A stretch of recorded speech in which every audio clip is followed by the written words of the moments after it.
ஏனென்று சொன்னால் காலையில் அனைத்து தாய்மார்கள், தமிழ்நாட்டில் இருக்கின்ற அனைத்து தாய்மார்களும் தங்களது குழந்தைகளுக்கு சுட சுட உணவு கொடுப்பார்கள் என்பது கிடையாது. அந்த குழந்தைகளுக்கு ஒரு தாயாக இருந்து அந்த பள்ளிக்கு வருகின்ற, அந்த ஆரம்ப பள்ளிக்கு வருகின்ற அந்த பிஞ்சு குழந்தைகளுக்கு தாயாக இருந்து சுட சுட உணவு வழங்குகின்ற நமது முதல்வர் அவர்கள் அந்த காலை உணவு திட்டத்தை வழங்கி இருக்கின்றார். அந்த காலை உணவு திட்டம் வழங்குகின்ற அந்த திட்டம் என்பது எந்த தேர்தலில் ஓட்டு போடுவதற்கு அந்த திட்டத்தை கொண்டு வந்தார் நாம் சற்று சிந்தித்து பார்க்க வேண்டும். முதல்வர் 5000 கொடுத்து விட்டார், 5000 கொடுத்து விட்டார் என்று இந்த அவையிலே கூப்பாடு போட்ட அந்த தலைவர்களெல்லாம் இன்று வரவில்லை. ஆனால் அந்த காலை உணவு திட்டத்தை ஏன் இவர்கள் பாராட்டவில்லை, பாராட்ட மனமில்லை? அப்படிப்பட்ட திட்டத்தை கொண்டு வந்த நமது முதல்வர் அவர்கள், புரட்சி தலைவர் எம்ஜிஆர் அவர்கள் எப்படி சத்துணவை பற்றி இன்றும் பேசுகிறோமோ நாளையும் பேசுவோமோ, அதுபோல இந்த காலை உணவு திட்டத்தை தமிழ் சமுதாயம் இருக்கும் வரை நமது மாண்புமிகு தமிழ்நாடு முதலமைச்சர் அவர்களை பாராட்டிக் கொண்டே இருக்கும் என்று இந்த நல்ல நேரத்தில் மாண்புமிகு முதல்வர்களை பாராட்டுவதோடு, மாண்புமிகு பேரவைத் தலைவர்களே, கடந்த டிசம்பர் மாதம் ஒரு அரசாணை வெளியிடப்பட்டது. அந்த அரசாணை மதுரை, திண்டுக்கல், தேனி 3 மாவட்டத்தில் உள்ள கல்லர் சீரமைப்புத்துறை சார்பாக பள்ளிகளில் ஆசிரியர் பணியிட பற்றாக்குறையை அந்த பள்ளி மேலாண்மை குழுவே தேர்வு செய்து கொள்ளலாம், அதற்குண்டான தொகுப்பூதியம் அரசு வழங்கும் என்ற ஒரு அரசாணை வெளியிடப்பட்டது. அந்த அரசாணை மூலம் ஏறக்குறைய திண்டுக்கல், தேனி, மதுரை மாவட்டத்தில் உள்ள கல்லர் பள்ளிகளுக்கு 200க்கும் மேற்பட்ட ஆசிரியர் பணியிடங்கள் நிரப்பப்பட்டு அந்த பள்ளிகளில் செயல்பட்டு வருகிறது. எனவே அந்த பள்ளி மாணவர்கள் சார்பாகவும் எனது தொகுதி மக்களின் சார்பாகவும் நான் மாண்புமிகு முதல்வர் அவர்களுக்கு நன்றியை தெரிவித்துக் கொண்டு, மாண்புமிகு பேரவைத் தலைவர்கள் நாங்கள் எப்பொழுது கைதூக்கினாலும் உடனே எங்களுக்கு அந்த பேசுகின்ற வாய்ப்பை வழங்கிய மாண்புமிகு பேரவைத் தலைவர்களுக்கு எனது தொகுதி மக்களின் சார்பாக நன்றி தெரிவித்துக் கொண்டு, வருகின்ற தேர்தலில் மீண்டும் வெற்றி பெற்று தமிழகத்தின் முதல்வராக நமது மாண்புமிகு தலைவர் மு.க. ஸ்டாலின் அவர்கள் வர வேண்டும் என்று புரட்சி தலைவர் எம்ஜிஆர் ஆசியோடும் புரட்சி தலைவி அம்மா ஆசியோடும் மீண்டும் மீண்டும் வர வேண்டும் என்று இந்த நேரத்தில் நான் அவர்களை வாழ்த்தி, எங்கள் அண்ணன் ஓபிஎஸ் அவர்களின் வாழ்த்துக்களோடு நான் நன்றி கூறி எனது தொகுதி மக்களுக்கு நன்றி கூறி விடைபெறுகிறேன். நன்றி, வணக்கம்.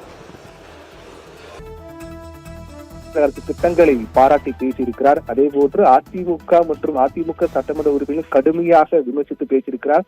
இந்த பேச்சு அதற்கு முன்பாக நடைபெற்ற ஓபிஎஸ் தமிழக முதலமைச்சர் மு.க. ஸ்டாலின் சந்திப்பு, அதன் தொடர்ச்சியாக இந்த பேச்சு என்பது அடுத்தடுத்து முக்கியத்துவம் வாய்ந்த ஒன்றாக பார்க்கப்படுகிறது. குறிப்பாக இவர் சட்டப்பேரவையில் பேசும்போது காலை உணவு திட்டம் மற்றும் 5000 ரூபாய் மகளிர் உரிமை தொகை வழங்கப்பட்டது உள்ளிட்ட திட்டங்களை பாராட்டி பேசியிருக்கிறார். அதிலும் குறிப்பாக இன்றைய சட்டப்பேரவை நிகழ்வில் அதிமுக எம்எல்ஏக்கள் யாரும் கலந்து கொள்ளவில்லை, அவையை புறக்கணிப்பு செய்திருக்கிறார்கள்.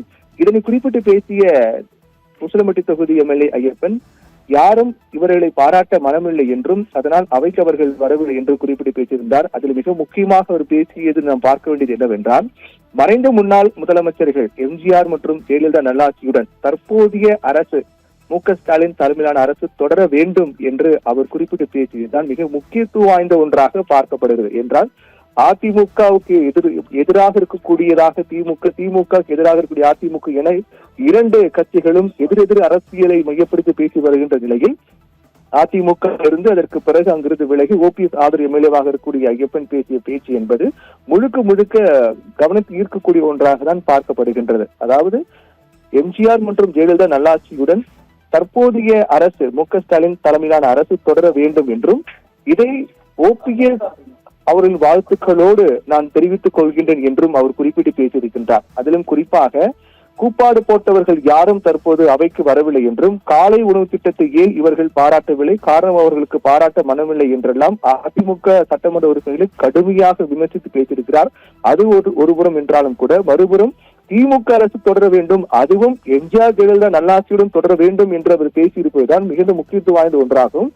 அதிலும் மிக முக்கியமாக ஓ பன்னீர்செல்வம் வாழ்த்துக்களோடு இதை நான் தெரிவித்துக் கொள்கின்றேன் என்றும் அவர் பேசியிருப்பதுதான் கவனிக்கத்தக்க ஒன்றாக மாறியிருக்கின்றது. காரணம், ஏற்கனவே தமிழக முதலமைச்சர் மு.க.ஸ்டாலின் சட்டப்பேரவை வளாகத்தில் முன்னாள் முதலமைச்சர் ஓ பன்னீர்செல்வம் சந்தித்து பேசினார். 20 நிமிடங்களுக்கு மேலாக இந்த சந்திப்பு நடைபெற்றது. அப்போது திமுகவில் ஓபிஎஸ் இணைகிறாரா அல்லது திமுகவோடு கூட்டணி அமைத்து திமுகவுக்கு ஆதரவு தெரிவித்து கூட்டணி அமைக்க போகிறாரா என்ற கேள்விகளாம் எழுப்பியது. திமுக ஓபிஎஸ் இணைந்தால் அவருக்கு என்ன பொறுப்பு கொடுக்கப்படும், அவர் எந்த இடத்தில் வைக்கப்படுவார் உள்ளிட்ட பல்வேறு கேள்விகள் எழுந்தது. இந்த நிலையில்தான் அதை தொடர்ச்சியாக சட்டப்பேரவையில் ஓபிஎஸ் ஆதரவு உசிலம்பட்டி தொகுதி எம்எல்ஏ ஐயப்பன் பேசிய பேச்சு என்பது மிகுந்த முக்கியத்துவம் வாய்ந்த ஒன்றாக பார்க்கப்படுகின்றது. இதை அனைத்து வைத்து பார்க்கும்போது ஓபிஎஸ் அவருடைய ஆதரவாளர்கள் உள்ளிட்ட அனைவரும் திமுகவில் இணைய போகிறார்கள், கூட்டணி வைக்கப் போகிறார்கள் என்பது கிட்டத்தட்ட உறுதியாக இருப்பதாகவே பார்க்கப்படுகிறது. என்றால் சட்டப்பேரவையில் திமுகவை பாராட்டி பேசியிருப்பது அதிமுகவை சேர்ந்த அதிமுகவில் இருந்து தற்போது ஓபிஎஸ் ஆதரவாளராக மாறி இருக்கக்கூடிய ஐயப்பன் பேசிய பேச்சு என்பது இதுவரை அரசியலில் வரலாற்றில் நாம் பார்க்காத ஒன்றாக தான் இருக்கின்றது.